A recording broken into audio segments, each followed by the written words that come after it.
à tous. On l'oublie souvent aujourd'hui, tant on a des livres autour de nous, mais il fut un temps où le livre était une denrée rare, et pour cause, puisque c'était avant l'invention de l'imprimerie, époque où tous les livres étaient évidemment des manuscrits, recopiés avec soin par des scribes. On estime environ à 1 à 2 millions de livres qui furent ainsi écrits en caractère hébraïque durant le Moyen-Âge, environ de l'an 900 jusqu'au milieu du XVIe siècle. Il en reste 35 000 ou 40 000 volumes. Je dis tout ça parce qu'aujourd'hui nous recevons Colette Sirat. Bonjour. Bonjour. Vous êtes invitée dans cette série consacrée aux personnalités qui ont fait le judaïsme français. Vous avez une place très singulière, parce que d'abord vous êtes la première femme que nous invitons, mais évidemment pas la dernière, naturellement, mais surtout parce que votre rapport à la connaissance du judaïsme traverse vraiment à la fois les siècles et les continents. C'est un apport tout à fait spécifique qui, je crois, mérite d'être souligné. Vous êtes une spécialiste, on l'aura compris, des manuscrits hébraïques du Moyen-Âge qui vont nous occuper pendant cet entretien. Si vous voulez d'abord peut-être dire un mot sur votre vocation. Au début des années 50, vous suivez des études de philosophie à Toulouse. Oui. Et vous vous destinez apparemment plutôt à étudier, on va dire, le contenu des textes, des livres, c'est vrai, que les livres eux-mêmes, si je peux dire, en tant qu'objet. Tout à fait vrai. Comment est-ce que, au sortir de vos études secondaires, cette vocation est venue est-ce qu'elle est venue rapidement? Ça n'est pas au sortir de mes études secondaires, c'est au sortir de mes études universitaires. Quand nous sommes revenus à Paris en 1956, je pensais faire l'agrégation de philosophie. Mais il y avait quelque chose comme 300 candidats, et il y avait 3 ou 4 places. J'étais déjà mère de 2 enfants, j'attendais le 3e. Il me semblait bien difficile de faire face à ce genre de concours, et pire encore, il y avait au programme les philosophes allemands, et je dois vous dire la vérité, les philosophes allemands, Kant ou Hegel, ça n'est pas que je ne comprenne pas leur philosophie, je ne comprends pas les questions qu'ils posent. Alors, ça me semblait très mal engagé. Comme j'avais fait ce qu'on appelait à l'époque un diplôme d'études supérieures sur les sources juives de Spinoza, et que j'avais demandé l'aide de M. Georges Weida, qui était professeur au séminaire israélite de France, je suis allée le voir et il m'a aussitôt proposé de travailler avec lui sur le catalogue des manuscrits hébreux de la Bibliothèque nationale. C'est comme ça que vous êtes entrée dans ce milieu. En octobre 1956, je suis entrée comme bibliographe à l'Institut de recherche et d'histoire des textes, qui est l'un des laboratoires, qui est le plus grand laboratoire de sciences humaines du CNRS. Alors, petit zoom arrière avant de revenir à ce moment précis, sur votre enfance, votre famille. Est-ce qu'elle a, vous pensez, été déterminante dans ses choix Peut-être, enfin, évidemment, mes 10 premières années, c'était l'ère nazie, n'est-ce pas? Je suis née en 1934. Mon père est revenu de captivité en 1945. Donc, toute mon enfance a été plongée dans la guerre. Et en 1945, je suis finalement entrée au lycée. Mon père a ouvert un atelier de tapisserie.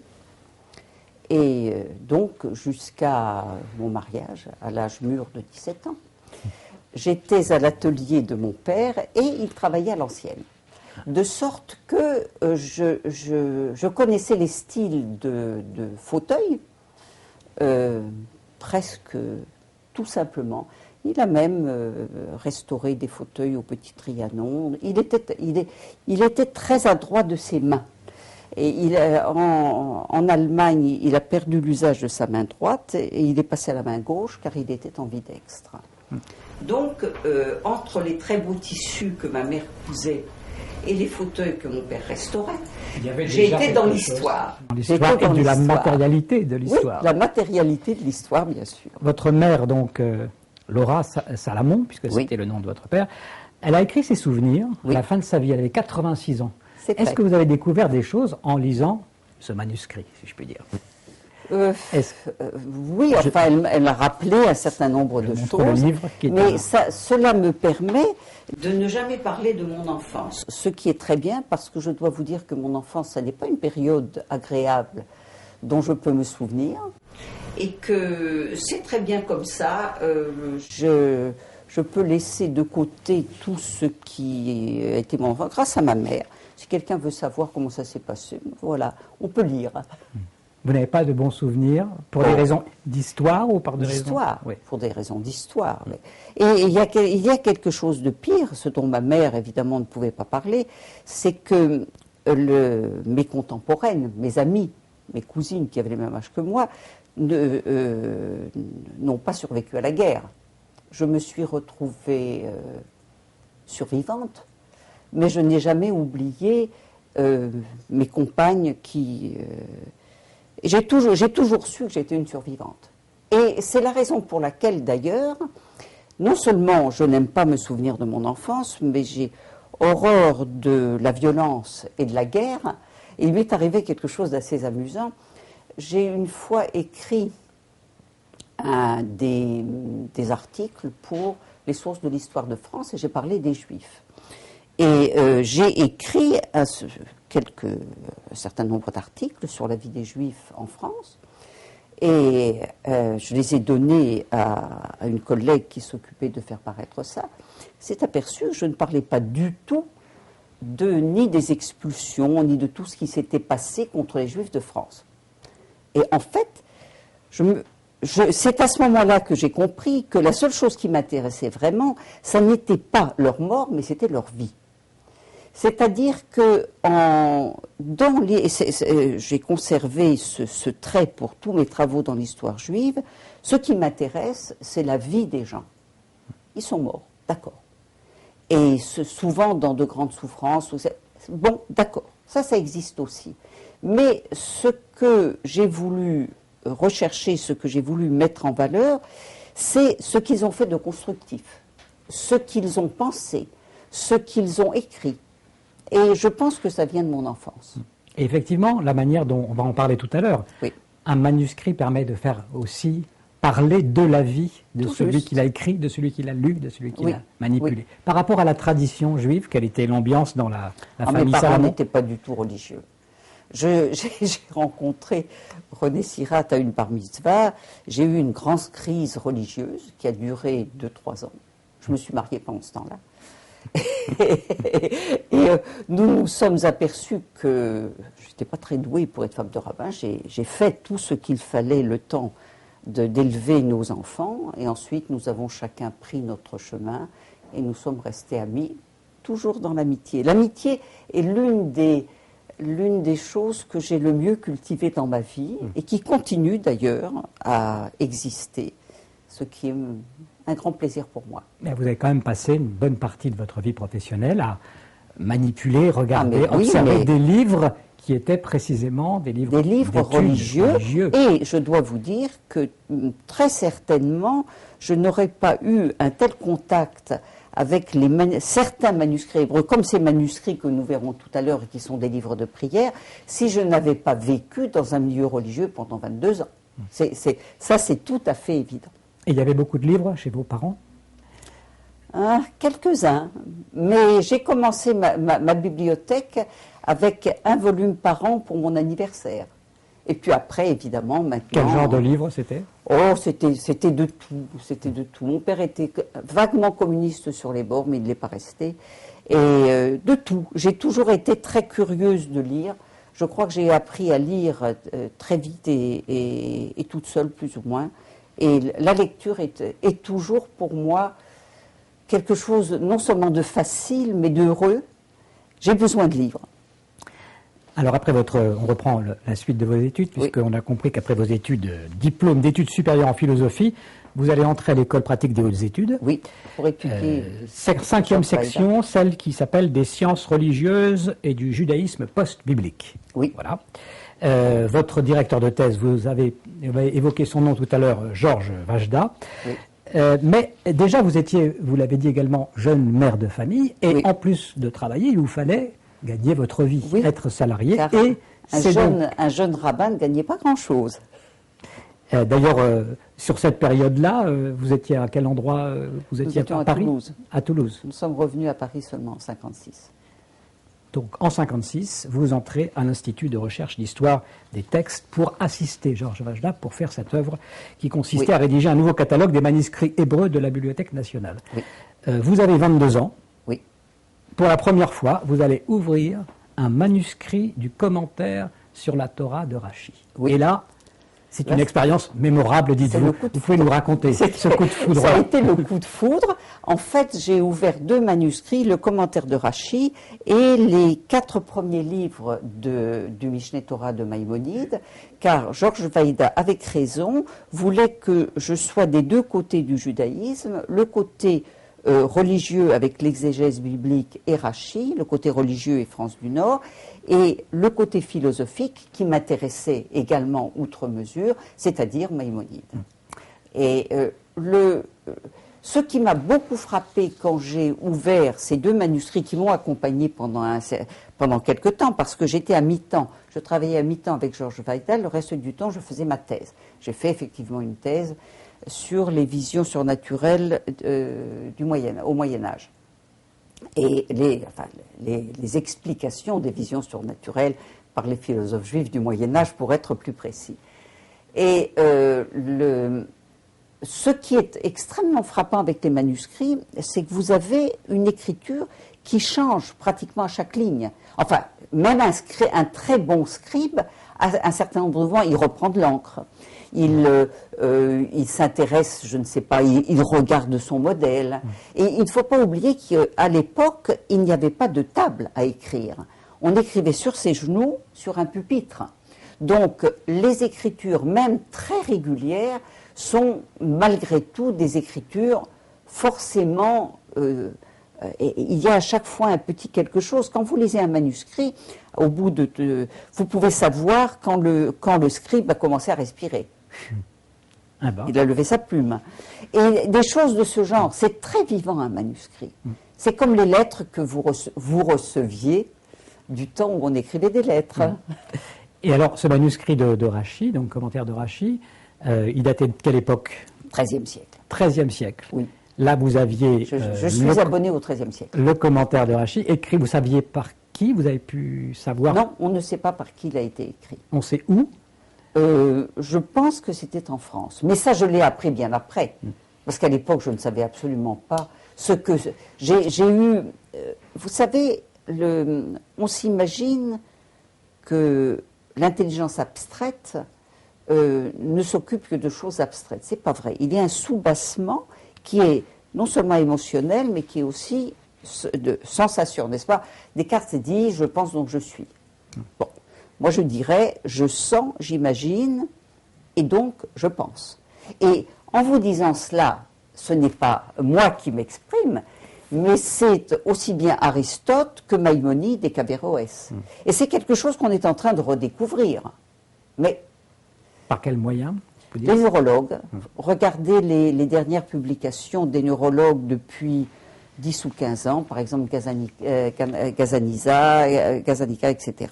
Et vous verrez qu'on commence à se rendre compte que,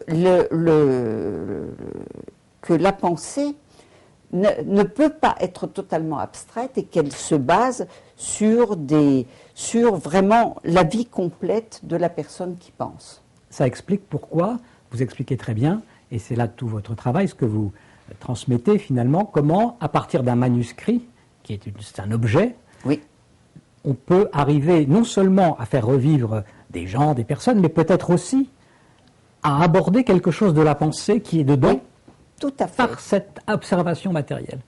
Par cette observation qui n'est non pas véritablement matérielle, mais qui est plutôt biologique. C'est-à-dire que ce sont des sensations. Ça n'est pas un objet totalement matériel puisqu'il y a la trace de la main de l'homme, des hommes. Il y a d'abord la confection du parchemin ou du papier, ensuite il y a la confection de l'encre qui était artisanale à l'époque, et puis vous avez la main. Et de sorte qu'on rentre en contact avec le manuscrit. Ça n'est pas fabriqué par une usine. N'est-ce pas? C'est pas aucun manuscrit n'est semblable à un autre. Même quand vous avez le même texte, jamais vous n'avez exactement le même texte. Donc c'est la production d'une ou de plusieurs personnalités, parce que quelquefois il n'y a pas qu'un scribe, il y en a plusieurs, etc.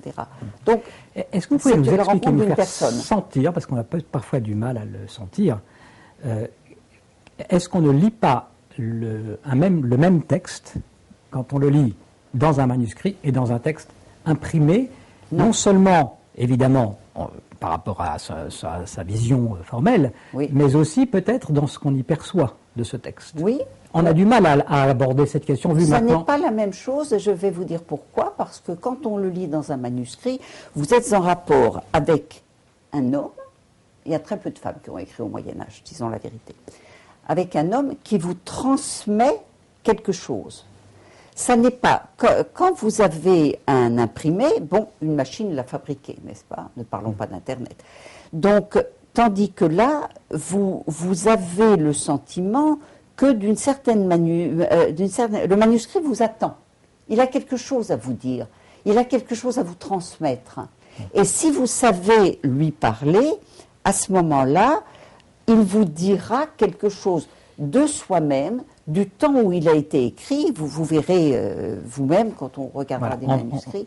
Mais c'est aussi quelque chose qu'il est très difficile de transmettre. Et c'est la raison pour laquelle j'ai été tellement contente que Brigitte Laine fasse revivre la musique des Juifs de France au Moyen-Âge, parce que par la musique, vous pouvez ressentir beaucoup plus. Tout le monde peut le ressentir. Tandis que pour les manuscrits, il faut tout un apprentissage. Il faut des années et des années. Le petit manuscrit dont nous parlerons tout à l'heure, vous voyez. Alors, on commence à avoir très envie de regarder vos manuscrits. J'ai encore une question avant de vous poser. Ce tout petit, eh bien, j'ai travaillé 9 mois pour pouvoir écrire un article. Colette Sirac, la femme qui parle aux manuscrits et les manuscrits lui répondent. Oui. C'est encore ça qui est plus miraculeux. Juste un petit point. Dans le volet du catalogue que vous avez confié Georges Wajda, donc, ça consistait à décrire les contenus des manuscrits liturgiques. Non, pas vrai. Ah oui, c'est ce que le contenu, c'est vrai.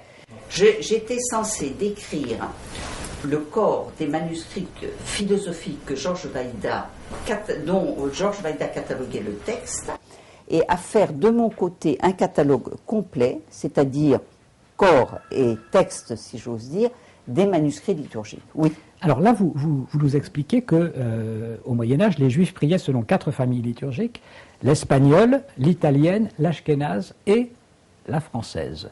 Les 3 premiers rites. Oui, en Europe, oui. Les 3 premiers rites, ils sont encore en usage, et le rite français, il s'est peu à peu éteint.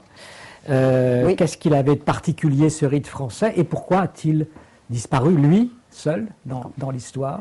Il a disparu. D'abord, le rite français, c'est le rite de France du Nord, c'est-à-dire la langue d'Oil, et pas la langue d'Oc. Ensuite, quand on parle de la France du Nord, on parle aussi de l'Angleterre. Or, les Juifs anglais ont été expulsés, si je me souviens bien, en 1290. La première expulsion des Juifs de France, c'était en 1306. La dernière, de 1394-95. Il y a eu des allers et retours. Mais en fait, après cette date, il n'y a plus eu de Juifs dans la France du Nord. Ils sont revenus en Lorraine du temps de Henri IV, mais très peu. Et ces communautés juives ont formé par-ci, par-là des communautés galloises, si j'ose dire, mais à partir du moment où il y a eu l'imprimerie, on a imprimé les livres de prière, n'est-ce pas? Il n'y avait pas assez de Français pour qu'on imprime des livres de prière français. Pour qu'un livre imprimé se vende, il fallait vendre 300 exemplaires. Il n'était pas possible de trouver ni en Italie, ni... Et c'était très cher, évidemment, c'était très cher.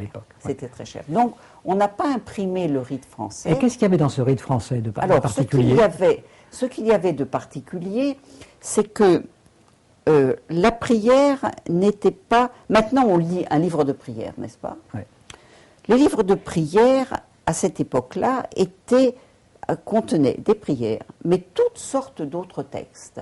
C'est-à-dire des prescriptions religieuses, de la halakha, c'était des petites encyclopédies, en fait, qui permettaient... Parce qu'il n'y avait pas on ne faisait pas une différence très claire entre ce qui était office et ce qui était vie religieuse, dont l'office faisait partie, mais après il y avait une de rachat, où on lisait un texte, et où c'était un ensemble. Et les livres de prière français marquent bien que c'était un ensemble, alors qu'ensuite, il y a eu une division claire entre ce qui était Sidour, Marzor, Halakha, etc. Et vous n'avez pas dans le Shulchan Aruch, vous n'avez pas de prière. En revanche, si vous lisez un livre de Halakha comme le Esraïm de Judas de Londres, qui est du XIIIe siècle, vous avez aussi des prières. Vous voyez, c'était un ensemble. Alors, vous nous avez parlé des manuscrits, vous nous avez mis l'eau à la bouche, si je puis dire. On va, si vous voulez, entrer un peu plus dans le corps de votre discipline. Oui. Alors, on l'a dit tout à l'heure, il y a trois facteurs qu'on va peut-être pouvoir les étudier avec vous directement en situation. Il y a d'une part, on a dit, le contenu du livre, il y a l'objet livre et son histoire. Oui. Ce premier livre qui est là sur cette table, je vous le laisse peut-être manipuler vous-même. Bien sûr. Ici, il est filmé, vous pouvez le laisser. Voilà. Nous en avons deux ici. Nous avons un tout petit, n'est-ce pas? Alors, dites-nous de quoi il s'agit. C'est le manuscrit hébreu 633 de la Bibliothèque nationale de France. C'est un livre de prière, mais il y a toutes sortes de textes. Il y en a 70, alors que, vous voyez, c'est pas... Mais il n'est pas très épais. Maintenant, à la Bibliothèque nationale, il est plus épais parce qu'on a monté les cahiers sur des onglets pour me permettre de mieux les étudier. J'ai vécu avec ce manuscrit pendant 9 mois. Il y a 16 écritures, 16 formes de réglure, et l'une des choses les plus intéressantes, c'est, vous voyez, il est très petit. Il est très petit, c'est un manuscrit qu'on aurait pu mettre dans sa poche, n'est-ce pas? C'est pas difficile de le mettre dans la poche. Même dans ma poche de veston, vous voyez, ça y est, oui, il est dedans. On pourrait croire, n'est-ce pas, que c'était seulement pour avoir un petit manuscrit de prière qu'on garde sur soi, mais ce qui est intéressant, évidemment, c'est que le modèle de ces tout petits manuscrits, ce sont les Bibles chrétiennes. Car au XIIIe siècle, les dominicains et les franciscains, qui allaient sur les routes pour instruire les chrétiens, avaient des toutes petites Bibles. Et au XIIIe siècle, on a fabriqué à Paris et dans les pays environnants des centaines de petites Bibles chrétiennes qui étaient sur un parchemin extraordinairement fin, comme ceci, et qui avaient l'avantage de pouvoir être pris par les gens qui se promenaient et qui voulaient sermonner, si j'ose dire, leurs ouailles. Et les Juifs ont voulu faire la même chose, c'était tellement pratique. Alors, il y a les tout petits livres comme ceux-ci, vous voyez, il y a pratiquement, dans ces livres-là, il n'y a pratiquement pas de marge, n'est-ce pas? En revanche, alors là, vous avez effectivement... Là, celui-ci est un petit peu plus grand, il faut le prendre dans le bon sens, il est un peu plus grand, mais si vous le regardez bien, vous verrez qu'en fait, l'espace écrit est à peine plus grand que celui du petit manuscrit 633. Dites-nous, vous ouvrez ce livre à 7 pages par exemple, oui. Dites-nous qu'est-ce qui vous apparaît dans ce manuscrit en tant que spécialiste, que nous on ne voit pas spontanément. C'est ça. Alors, ce manuscrit est le livre d'un homme qui s'appelait Benjamin le Scribe. Nous ne savons rien de plus sur lui, si ce n'est qu'il a passé une dizaine d'années, une dizaine ou plus, à écrire ce manuscrit qui devait être son trésor. Il est sur le même genre de parchemin dont nous parlions, extrêmement fin. On pense que c'était des fœtus ou des animaux mort-nés ou qu'on tuait à la naissance, pour avoir un parchemin aussi fin. Et un manuscrit comme celui-ci, vous voyez, a été écrit pendant de très nombreuses années. Regardez, vous avez le texte au milieu, vous avez un autre texte qui est tout autour, qui est écrit voyez, tout autour, dans l'autre sens. Et ça, c'est un... Regardez. Nous avons ici David jouant de la harpe à droite, et à gauche, nous avons ici c'est la Pâque, etc. Et ce sont des images qui sont superbes. C'est le scribe lui-même. Ah qui... non. Ah, non. Et c'est là que cela devient intéressant. C'est que toutes ces belles images ont été faites par des enlumineurs chrétiens. Ah oui. Non seulement toutes ces images que vous voyez ici, et qui sont très caractéristiques des enlumineurs français du XIIIe siècle, chrétiens bien évidemment, mais vous avez aussi, par exemple, regardez, ici, vous avez des vignettes. Et regardez, quand on les agrandit, on s'aperçoit que chaque vignette, d'abord, chacune est différente des autres, il y en a des centaines, et d'autre part, c'est d'une minutie absolument incroyable. C'est d'une très grande beauté. Et il y avait des artisans qui ne faisaient que des vignettes, et il y avait des artisans qui ne faisaient que des grandes images pleines pages. Évidemment, tout ceci se passait du côté de la rue Saint-Jacques. Des manuscrits comme celui-ci, vous en avez, il y a la Bible dont on dit qu'elle est la Bible de Saint-Louis, mais il y en a plusieurs d'ailleurs, qui sont attribuées à Saint-Louis, on n'est pas tout à fait sûr, mais ce sont des Bibles royales. Donc là, on est bien au XIVe siècle. XIIIe. XIIIe siècle. XIIIe siècle, le siècle de Saint-Louis. Le siècle de Saint-Louis. Regardez comme c'est beau. Ça, c'est Léviathan à droite, et ça, c'est le bœuf. Alors, comment notre ami Benjamin a-t-il non seulement écrit son livre, mais l'a-t-il fait enluminer? Alors, il y a eu au moins 3 ateliers d'enluminure. On ne peut qu'imaginer que Benjamin le scribe avait des amis dans les ateliers d'enluminure parce qu'il a dû expliquer ce qu'il voulait qu'on fasse, il a dû vérifier ce qu'on avait fait, il avait donc des rapports tout à fait normaux, sociaux, avec les ouvriers du livre chrétien. Et ça, c'est l'une des choses les plus intéressantes. On parle toujours de ce que les Juifs ont souffert en France, ce qui est vrai. Il y a eu des disputes autour du Talmud avec Saint-Louis, etc. Mais ce qu'on oublie, c'est que les Juifs étaient très français. Ils parlaient français, ils chantaient français. Et il y a beaucoup de Juifs français qui ne parlaient pas l'hébreu, qui ne savaient pas l'hébreu. Les savants savaient l'hébreu. Quelques-uns savaient écrire, mais tout le monde ne savait pas écrire. Les nouvelles se transmettaient de bouche à oreille, au marché. Et ceci dit, il y a ici, au folio, vous avez ici, voyez, regardez, nous avons ici une kina, c'est-à-dire un poème qui raconte les malheurs des Juifs. Ça commence ici, de ce côté-ci, ça se termine ici.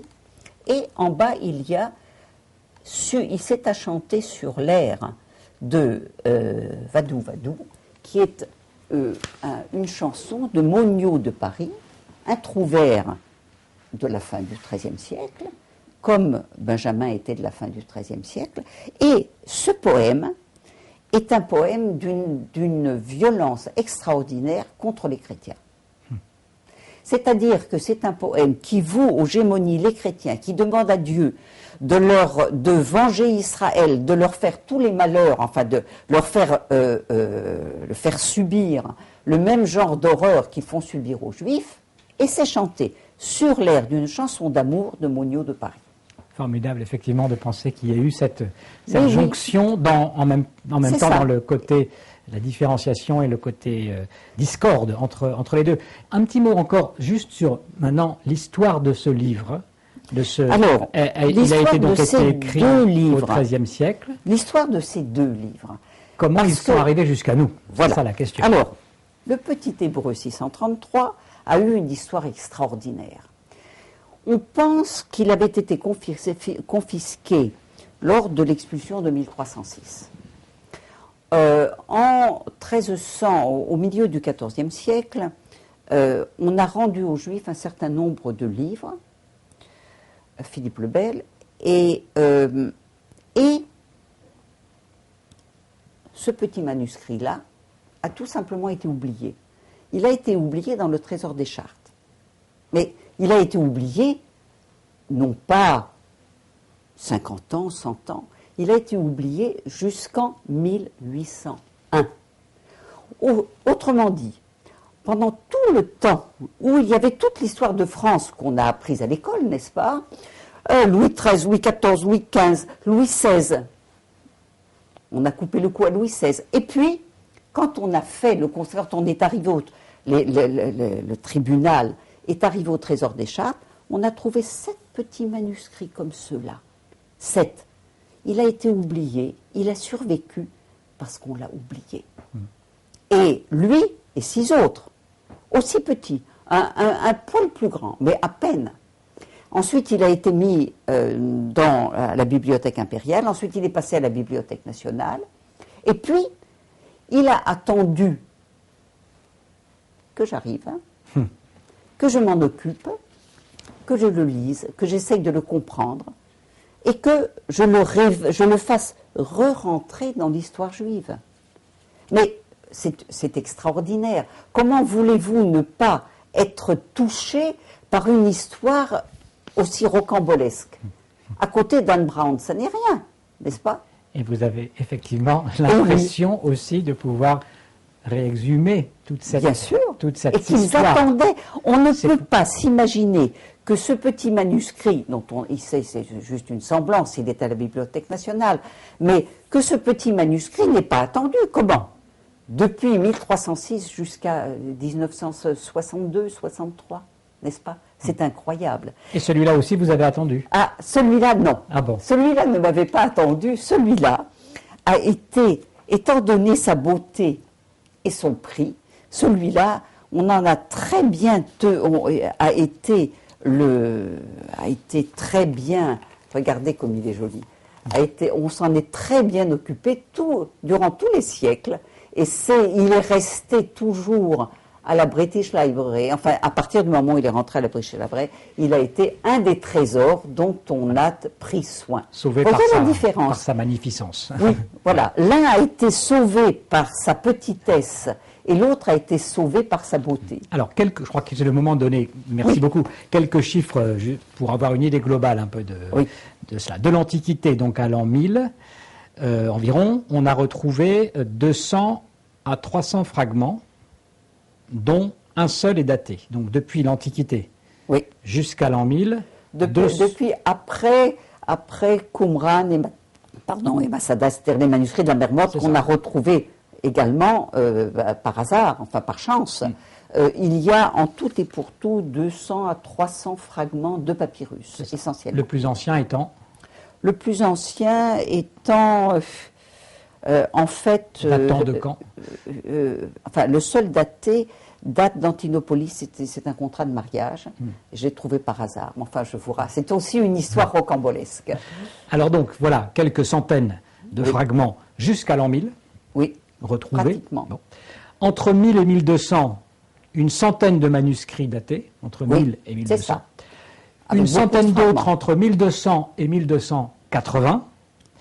Et puis près de 3000 entre 1280 et 1540. C'est ça, les manuscrits datés.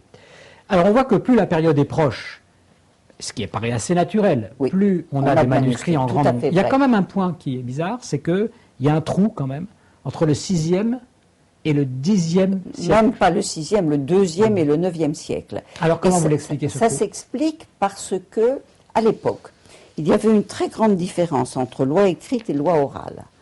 La loi écrite devait être écrite, c'est-à-dire la Bible, mais elle était sur des rouleaux et on la lisait à la synagogue. On ne pouvait plus s'en servir, on l'enterrait, l'ignose, on la guenisa comme un corps humain. Et tout ce qui était loi orale, y compris les poèmes, il y a eu des contrats, semble-t-il, mais enfin ça c'est une autre histoire. Il y a eu des lettres, mais pas beaucoup. C'était une période où les Juifs communiquaient oralement et très peu, et aucun texte qui ne... La loi écrite prenait toute la place de l'écriture et le reste devait être transmis oralement. Jusqu'au moment où, effectivement, il y a eu la décision jusqu'au moment d'écrire la loi orale. C'est ça. Mais quand on dit, par exemple, que la loi orale a été mise par écrit à la fin du second siècle, elle a été rédigée, mais pas mise par écrit. Et du temps, par exemple, de la Mishnah, chacun des rabbins avait son homme Mishnah qui lui récitait la Mishnah, n'est-ce pas? C'est-à-dire qu'il y avait des gens qui apprenaient par cœur toute la Mishnah, et enfin non pas chaque, mais un certain nombre de grands rabbins avaient sa mémoire orale à portée, non pas de la main, mais de l'oreille. Alors bon, on est obligé d'aller très vite dans toute cette histoire. De nos jours, les textes, tous ces textes, pratiquement tous ces textes, peuvent être lus sur un écran en 2 dimensions, microfilm ou photo digitalisée, à l'Institut des manuscrits hébreux microfilmés, qui se trouve à la Bibliothèque nationale donc, de Jérusalem. Oui. Est-ce qu'on en a fini avec ce long inventaire des manuscrits hébraïques? Non. On n'en a pas fini parce qu'il y a un nouveau projet qui s'appelle Books Within Books, où on est en train de retrouver dans des reliures un assez grand nombre de fragments hébreux, car... Dans des reliures, c'est-à-dire dans des reliures. Comment on les retrouve dans les reliures? Oui, eh bien, généralement, on le voit sur un côté, où on enlève la reliure, et ça fait partie de ce qui tient le manuscrit. Il faut dire que lorsque l'imprimerie a commencé à exister, c'était en Italie, et le parchemin, c'était quelque chose qui valait de l'argent. Alors, quand un manuscrit en parchemin n'était plus utilisé, alors on en faisait des chaussures, des ceintures, ou bien on les recyclait dans des reliures, et on s'est aperçu qu'il y avait beaucoup de reliures chrétiennes, de livres latins, où des manuscrits hébreux étaient réutilisés. Mais il ne faut pas s'imaginer qu'il n'y avait que les Hébreux qui réutilisaient le parchemin ou le papier. Les Juifs réutilisaient aussi, et même le papier. Il y a toute une collection d'un grand collectionneur qui est faite ainsi de reliures qui ont été tirées de manuscrits hébreux yéménites. Alors, c'est sur quoi vous travaillez en ce moment encore? Non. La grande entreprise de Books Within Books avait été commencée par Giuseppe Sermonetta, ensuite par Mauro Perani, et actuellement c'est une grande entreprise qui est dirigée par Judith Olzowicz-Langer, la personne qui m'a succédé à l'école pratique des hautes études. Voilà, effectivement, vous avez... je crois, été dirigé cette chaire à l'étude, notamment la directrice d'études de paléographie hébraïque médiévale, jusqu'en 2006. Mais vous continuez encore à travailler, j'imagine? Je travaille, je n'enseigne plus parce qu'il m'a fallu choisir, étant donné que je n'ai plus l'énergie que j'avais avant, de choisir entre l'enseignement et la recherche. Or, la recherche, pour moi, c'est plus intéressant. Enfin, je préfère trouver des choses nouvelles plutôt que d'enseigner. J'enseigne par écrit, bien entendu. Qu'est-ce que vous recherchez en ce moment? Je cherche de nouveaux manuscrits et il y a toujours de nouveaux manuscrits. Comment on fait pour chercher des manuscrits? Alors, on a une idée et on regarde si ça existe ou si ça n'existe pas. Et quelquefois, il y a on trouve toutes sortes de... Mais voilà, un livre que j'essaye d'écrire actuellement, c'est l'histoire de l'enseignement de la philosophie chez les Juifs du Moyen-Âge. Vous avez, comme pour la paléographie, qui existe depuis 3 siècles pour les Grecs et les Latins, l'enseignement de la philosophie chez les Latins, l'histoire des universités est énorme. Chez les Juifs, il y a eu aussi pas mal de philosophes. Comment la philosophie a été enseignée, on ne sait pas. Alors, ce qu'il faut faire, c'est essayer de retrouver dans les manuscrits quelque chose qui ressemble à un manuel de philosophie. Ça que vous recherchez. Oui. En regardant, par exemple, j'ai regardé beaucoup de manuscrits à la Bibliothèque nationale, j'ai trouvé au moins 2 manuscrits dont je peux montrer que ce sont des manuels destinés aux étudiants. Alors ça se reconnaît comment? Parce que c'est très court, ce sont des résumés, enfin bon, il y a un certain nombre, par exemple Joseph Caspi, qui était un philosophe du XIVe siècle, a écrit un manuel pour son fils. Donc on voit ce qu'on demandait, ce qu'on demandait à un livre d'enseignement, d'être court, d'être précis et de donner une idée générale. De la philosophie. De la philosophie. De la philosophie. Ce qu'on appelait philosophie juive, c'était quoi? Alors, ce qu'on appelait philosophie juive, c'était essentiellement de la philosophie non juive. C'est-à-dire, quand on parle de manuscrits hébreux, n'est-ce pas, il ne s'agit pas seulement des hébreux. Les caractères hébreux ont servi à inscrire toutes les langues. Le français, l'italien, l'espagnol, c'est devenu le ladino, l'allemand, c'est devenu le yiddish, mais le français, c'était du français tout simple. Et on est arrivé, enfin, le persan, l'arabe et le chinois, enfin, toutes les langues ont été écrites en caractères hébraïques, de la même manière que les caractères latins transcrivent actuellement toutes les langues, n'est-ce pas? Un petit mot encore, parce que on le voit, vous intéressez beaucoup à l'écriture elle-même, et vous dites que c'est un miracle, l'écriture, qui a fondé la culture humaine. C'est vrai. Et vous avez aussi travaillé avec des médecins, des physiciens, avec lesquels vous avez pu établir ou répondre à la question de savoir pourquoi est-ce que les Hébreux et les Arabes écrivent de droite à gauche, tandis que les Latins et les Grecs, et nous-mêmes, on écrit de gauche à droite. Est-ce que vous pouvez nous dire comment ça se fait? Parce que les mouvements de l'écriture sont appris, ce sont des mouvements automatiques qui sont appris vers 6-7 ans. On apprend à écrire au moment où on apprend à nager, où on apprend à faire de la bicyclette. Et ces mouvements automatiques, il est très rare qu'on puisse ensuite les prendre, si j'ose dire, dans son corps, quand on a déjà des habitudes graphiques. Tandis qu'on peut apprendre à lire dans toutes les langues, à tous les âges, parce que l'œil peut se conformer, on peut apprendre toutes les écritures. Et tandis que l'écriture, cela dépend. Ce sont des mouvements du corps qui sont en fonction du support, de l'instrument, de la grandeur du support et de la manière dont on écrit.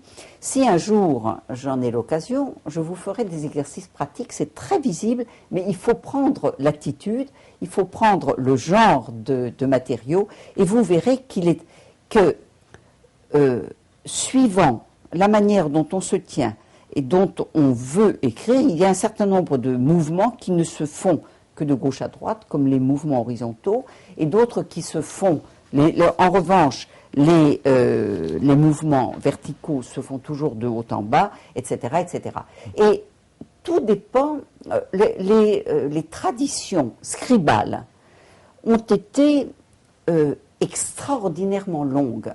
L'écriture a commencé il y a environ 6000 ans, avec les cunéiformes d'un côté, les Égyptiens de l'autre. Les Égyptiens qui écrivaient sur des rouleaux de papyrus, les cunéiformes qui écrivaient sur des tablettes de glaise, enfin de terre. Et vous verrez que les tablettes cunéiformes sont minuscules, ça c'est rien. Ce sont les plus grandes tablettes, elles sont très petites.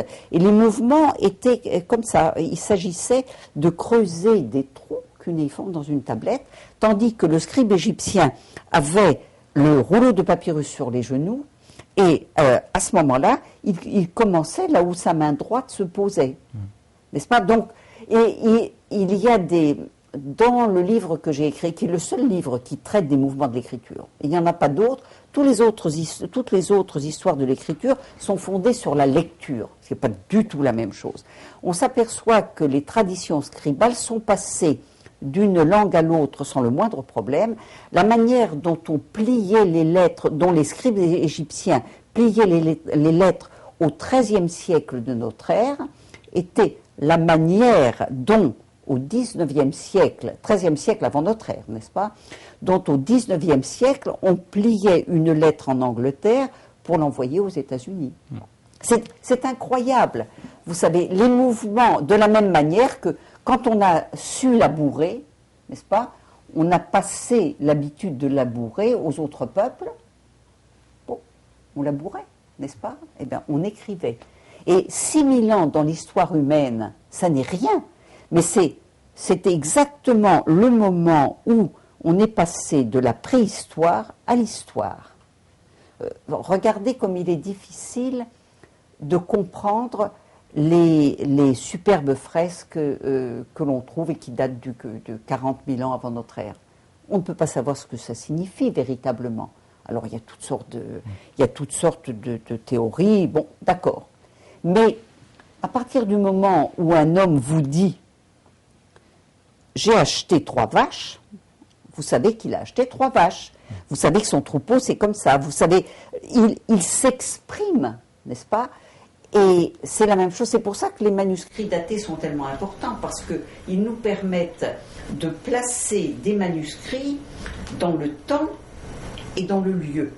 Ceci dit, les manuscrits datés ne nous ouvrent pas, enfin, ne répondent pas à tout ce que nous avons besoin pour comprendre les manuscrits non datés, n'est-ce pas? Je peux vous dire tout ce qui manque à l'étude paléographique que nous avons faite, mais enfin, il n'empêche que l'écriture, c'est le début vraiment de la civilisation dans laquelle nous vivons. Voilà, c'est une transition pour notre quelques petites questions sur aujourd'hui, peut-être, Colette Siratte, puisque vous avez toute cette distance, j'allais dire de 6000 ans, oui, pour juger un peu peut-être notre époque, et peut-être commencer par les études juives, l'enseignement aujourd'hui. Qu'est-ce que vous avez à en dire? Ce que je peux dire des études juives, c'est que j'ai l'impression qu'on connaît de moins en moins ce qu'est l'histoire juive. Je disais tout à l'heure que les manuscrits hébreux étaient en écriture hébraïque, mais que la philosophie, c'était de la philosophie arabe. Pas tout à fait, mais les auteurs que l'on trouve dans les livres de philosophie juive sont essentiellement des auteurs, sont Aristote, Al-Ghazali, Avicenne, Ibn Rushd. Bon, il y a eu des philosophes juifs, mais les textes de base, les sciences, c'était des sciences qui venaient des Grecs, qui sont passés par les Arabes et qui se sont acclimatées chez les Juifs. Or, cette richesse et cette diversité du judaïsme est très peu connue de nos jours. On s'imagine que une fois qu'on sait étudier une page de Talmud, on connaît le judaïsme. Ben, c'est pas vrai. Le judaïsme est très divers et il l'a toujours été. Les Géonim de Babylonie, ceux qui ont mis par écrit le Talmud, n'est-ce pas, Saadia Gaon ou Chagaon, etc., ils ont écrit leurs livres en arabe. Quand ils écrivaient une introduction au Talmud, ils l'écrivaient en arabe. Jamais la pensée juive n'a été fermée aux civilisations dans lesquelles elle se trouvait. Et vous avez l'impression aujourd'hui qu'il y a une fermeture qui se crée dans le monde juif? On l'oublie. Par rapport à ça. On l'oublie. On s'imagine que ça a toujours été comme ça. Alors, il y a des yeshivot de Talmud, bon, il y a des yeshivot... Très bien, mais moi j'ai trouvé des yeshivot de philosophie. Alors, c'est quoi une yeshiva de philosophie? Eh ben, c'était une yeshiva où on n'étudiait que la philosophie. Grec, essentiellement. Grec et arabe. Et ce que je suis... À quelle époque? Ça, c'était entre 1450, 1436 plus exactement, et 1492, avant l'expulsion des Juifs d'Espagne. Et ces yeshivot de philosophie nous ont par exemple restitué, nous sommes en train de publier, mon collègue Marc Geoffroy et moi-même, un texte d'Averroès, philosophe arabe du XIIe siècle, qui a été le grand commentateur des latins, mais en latin, et son grand commentaire sur l'âme, le texte de l'âme d'Aristote, a été traduit en latin, il a servi dans toutes les universités. Le texte arabe, on pensait qu'il avait disparu. Eh bien non, il n'avait pas disparu.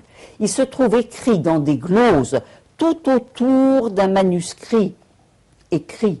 Enfin, les gloses ont été écrites au XVe siècle en Espagne, en arabe, caractères hébreux, et il y a, dans ces gloses, on voit très bien qu'il y avait, il y a eu au moins 3 cours qui ont été donnés dans 3 années, probablement 3 années différentes. Il y a 14 mains. 14 mains. Vous n'avez pas 14 mains si ce n'est dans une classe. C'est pas possible. Ou plus exactement, je pense que c'était dans 3 classes. Enfin, toujours est-il que quand j'ai dit qu'il y avait des yeshivot de philosophie, on a dit c'est pas possible. Mais si, c'est possible. Et je peux le montrer. D'ailleurs, le texte sera publié, Inch'Allah, l'année prochaine.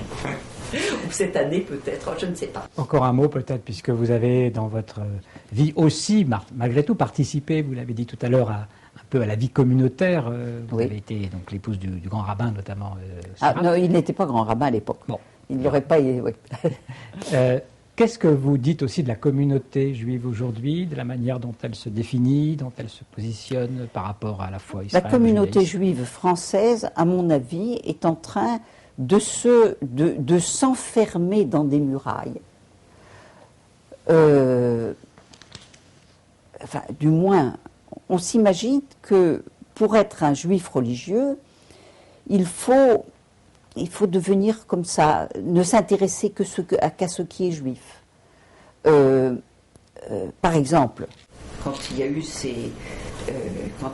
attentat à Charlie Hebdo, il y a eu cet attentat contre les juifs, contre l'hypercachère aussi, on a dit oui, mais on parle plus de Charlie que de l'hyper. Mais oui, bien sûr, évidemment. Et après, on a parlé des deux. Les deux, ce qui est actuellement attaqué par un certain nombre par des fondamentalistes musulmans, c'est pas tout l'islam, c'est pas l'islam. L'islam est aussi divers que le judaïsme est divers, que le christianisme est divers. Bon,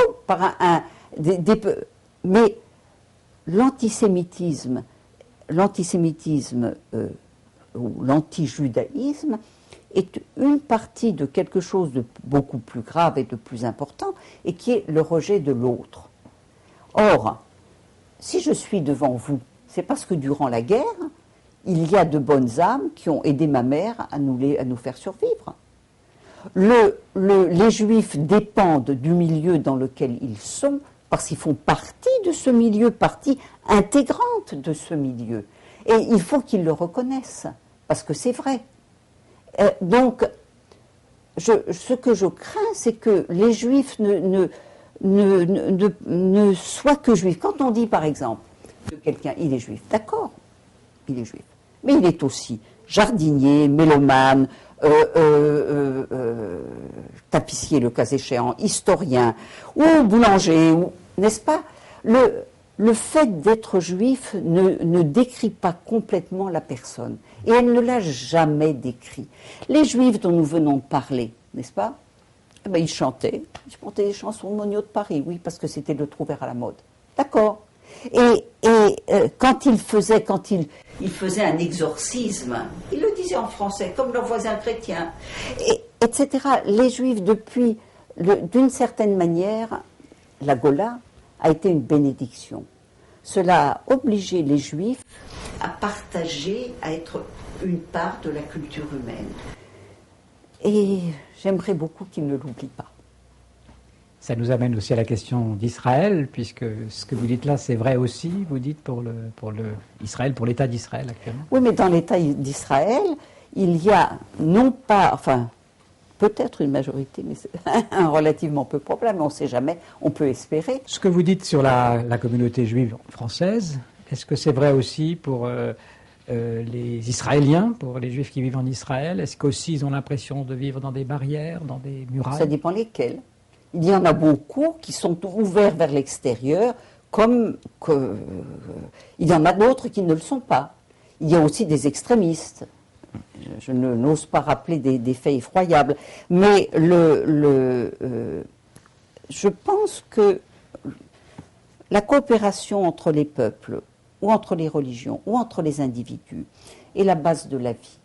Lorsque on a parlé de ce que j'ai fait, n'est-ce pas? J'ai eu beaucoup d'amis, je continue à avoir des amis. Mes vieux amis m'ont quitté, un certain nombre d'entre eux sont partis, mais j'ai maintenant des amis plus jeunes. Parmi mes amis, j'ai aussi mes enfants, ce qui compte. Mais ils étaient juifs ou ils n'étaient pas juifs. Ce qui était important, c'est qu'on puisse parler, qu'on puisse discuter ensemble, qu'on puisse essayer de comprendre. Ce qui est important, c'est la compréhension non seulement des hommes, mais la compréhension du monde. On a appris un nombre de choses tellement incroyables sur le cosmos et aussi sur l'infiniment petit, n'est-ce pas? Il y a quelque chose qui m'avait beaucoup plu. Quand Philae s'est posé, n'est-ce pas? La sonde, oui. Oui, à ce moment-là, on a demandé à un astronome plus exactement, comment vous avez ressenti? Il a dit, eh bien, nous avons posé le pied sur une comète. L'intervieweur lui a demandé, qui c'est nous? Il a dit, nous tous, chacun d'entre nous. Parce que le fait est que la science, prise dans son meilleur, c'est vous, c'est moi, sans que ce soit l'apanage d'une des cultures humaines. C'est la culture qui est la nôtre, la culture occidentale. Il est vrai, puisque c'est la seule que je connaisse, soyons honnêtes. Mais c'est cela qui fait l'homme, l'intellect, la faculté de compréhension, la faculté de connaître. Je crois que c'est ça qui distingue l'homme, étant bien entendu qu'il ne doit pas oublier qu'il est une toute petite partie d'un tout, minuscule, mais enfin. Voilà, partie essentielle. C'est peut-être aussi une leçon du judaïsme. C'est une leçon du judaïsme, bien entendu. La modestie de l'homme et en même temps sa place centrale. Mais regardez, mes manuscrits qui ont 7 ou 8 siècles, moi, avec ma petite vie, j'essaye de les servir, mais de leur point de vue, que suis-je? Juste un maillon dans la chaîne. Merci beaucoup en tout cas, Colette Sirard, d'avoir accepté l'invitation d'Acadème. Et puis, vous n'oubliez pas, ah non, vos facsimiles. Je n'oublie pas mes amis. Merci beaucoup.